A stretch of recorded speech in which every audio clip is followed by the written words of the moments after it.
همش دستاورد شما مهنت کردین، زحمت کشیدین، امروز به چنین مرتبه رسیدید. راه افتاده شدن در کار نیست. حیات، زندگی، ورزش هم مبارزه است.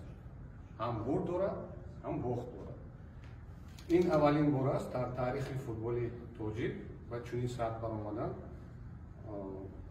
باور کامل دارم که در آینده نیز از این هم خوبتر و بهتر میشه.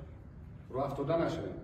شما علاقه صحیفه تاریخ تاجیک در فوتبال.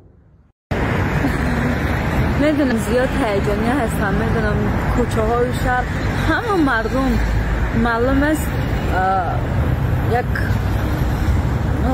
حالتی که من دارم، من گمان میکنم که زیادی ها همین حالت رو دارن. زیاد میخواستم غالبیت بچه ها رو، متاسفانه همون گلی که زدن بچه ها هم از طرف تیم اردن، همون گلی که زدن همون گل این ناآگاه بود.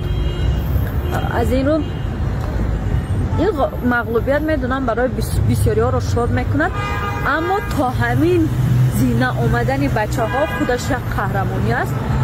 خصوصا بچه ها برای من، برای ما و برای کلی مردم تاجیکستان قهرمان هستند.